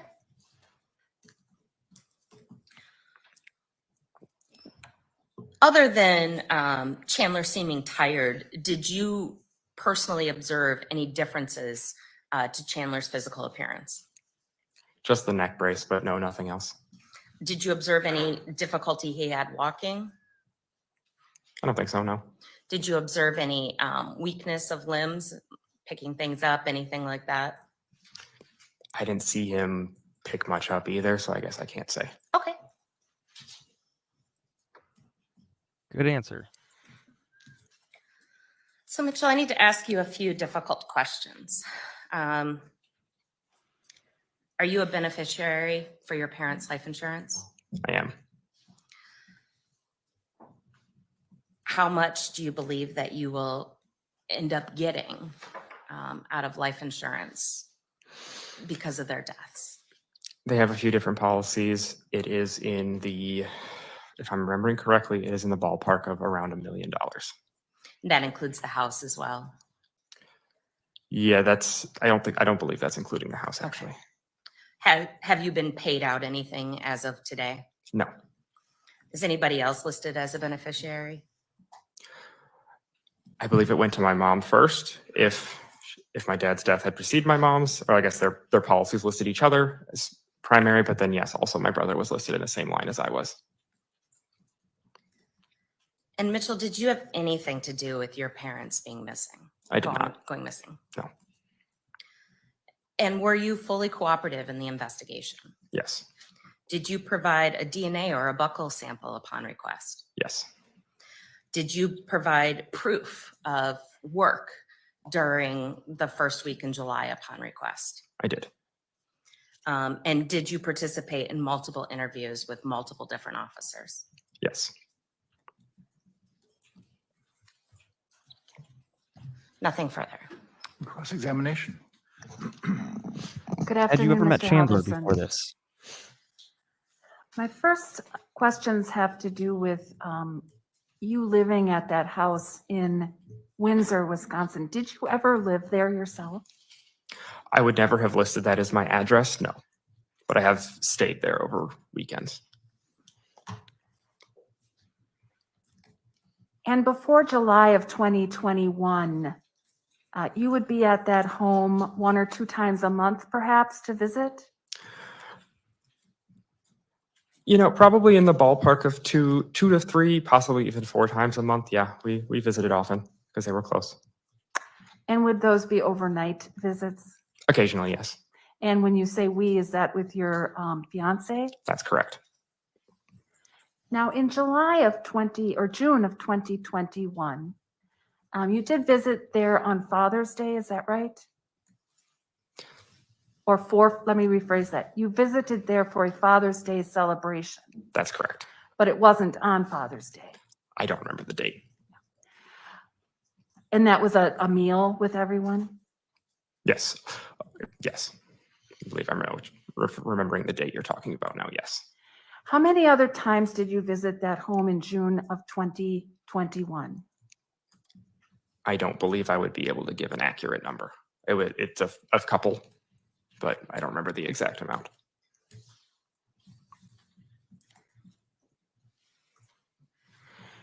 And is it fair to say that that would have been the number of times you saw your brother that month as well in person?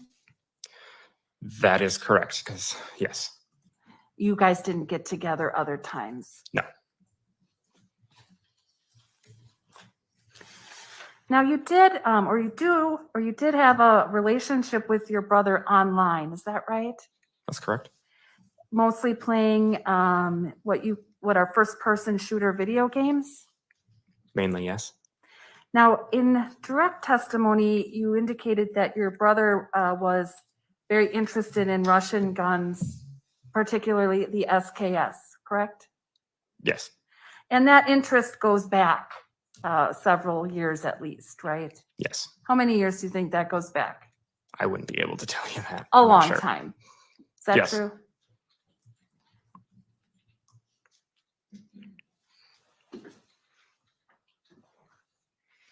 And in fact, when you would play, he'd always pick that weapon if possible, correct? Variety is something that's always nice, but yeah, it would definitely be an option. That would be one of his first pick. Yes.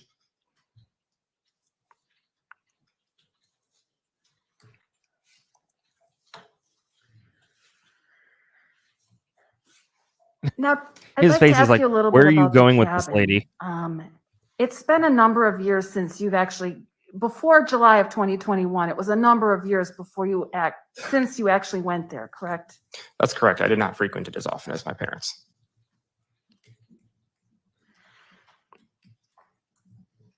Do you remember the last time you went to the cabin? I don't remember exactly which year now, but it was probably in somewhere between 3 and 5 years. It had been a while. And do you recall going to the cabin ever without your parents being with you? No. Yeah, it's kind of frustratingly similar, isn't it? And when your parents would go to the cabin, you say maybe 4 times A little more summer. permit. And I mean that appropriately. It There's wasn't nothing wrong with uncommon that they would turn their phones off, correct? I think cell reception has gotten better over the years. However, the area is a little spotty in cell reception, so it wouldn't be uncommon for them to turn them off to avoid roaming charges. But they would also power them back on occasion in order just to make sure that they would update us.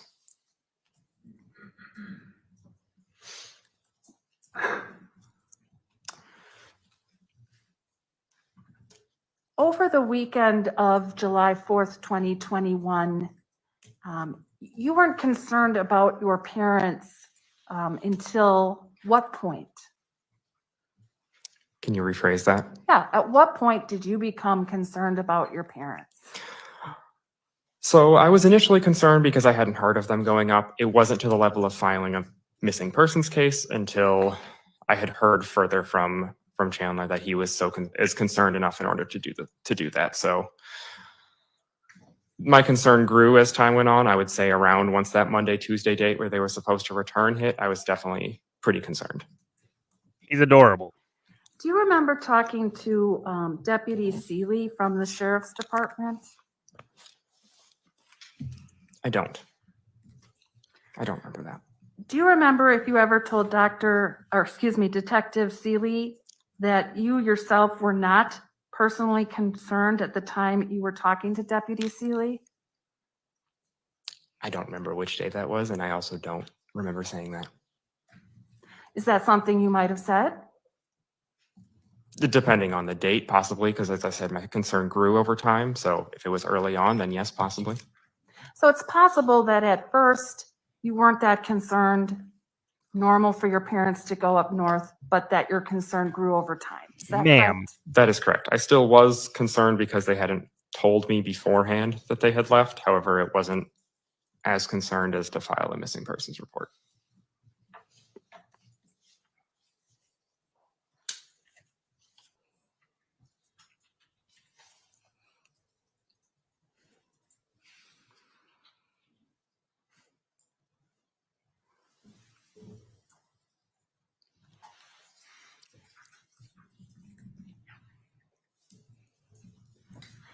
Thank you. I don't have any other questions. Any redirect, Attorney Raymond? No. May Mr. Halderson be excused and released? He's excused from his subpoena for right now. He remains exempt from the sequestration order, but it remains under technical So subpoena. you would still have an obligation to be recalled if recalled, and thus you have to follow the sequestration as if you hadn't testified so far. Thank you, sir. You can return back to the lobby or the waiting room. Thank you, Your Honor. Judge, I'll note his exclusion from the sequestration order. Oh, okay, I Yes. see. I'm sorry, I misunderstood. There's an exclusion so that you don't have to stay or avoid the courtroom, even if you were to be recalled to testify. Thank you. And Attorney Raymond. Yes, the state is. All right. Well, doggone it, we did it. We did it. Darn it. All right. So that's where we're going to leave off for now. It's a short case, and I know that it's going to go longer with the times that we have with Monday, Tuesday, 9:15 to 11, 12-ish. But also, mods got to sleep. They shouldn't have to be on all the time. And I kind of do too. And we are going to avoid burnout. Yes. But that being said, thank you so much for hanging in there with me. And thanks to everybody who joined us after we got started. I sure did. I did see it and I went, mwah! It's beautiful. You might not have been able to see that because I'm probably blurry right now. Sorry. Thanks, everybody. Listen, the way that we can continue to grow this channel, this show, and the other shows on this channel, which are just as amazing, is by hitting subscribe and sharing, letting your friends know. Honestly, it goes a far way. That's how I've always wanted to do it, just growth from the ground up. And Terry and I would be forever grateful to you if you hit subscribe and then also share and let people know. Night Court, Midday Missing, Hey Ho Show, and True Crime and Wine Time live throughout the week. In the evenings, all of these things are in the evenings except for Midday Missing, or it'd be weird that it was called Midday Missing. What I'm going to do now real quick is I'm going to go ahead and play the Midday Missing promo and then Hey Ho Show's intro, and then we're going to sign off. So here is that.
just a few things from us. And we're excited to continue to bring you more and more. And Terry and I really hope that this grows. We'd really like to quit our day jobs. It's really what it comes down to. We got a long ways to go. Also, if you didn't know, once we hit 1,000 subscribers, I'm going to do a makeup tutorial on a live. And then I'm also going to try the Last Dabs Pepper X based, Hot Ones Pepper X based Last Dab, which is like 2 billion Scoville or something. It's insane. But you get us to 1,000, boom, we got it. And then once you hit 1,000, things kind of spiral from there and hopefully spiral up. Anyways, thank you all so very, very much for that's a good question. Hey, guess what? It's right there. That's a great reminder. Haha. Haha. Am I gonna do sure, I'll do the hot sauce second. I'll do the other thing first, and then I'll make sure that I don't do waterproof mascara and then it'll run. Exactly. Get out of my head. So thanks so much. I really appreciate you all. Stick around, watch the new outro video for this show. And like I always say, take care of yourself, your friends, take care of your community.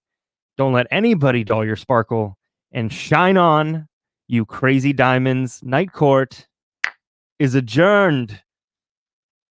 We're back.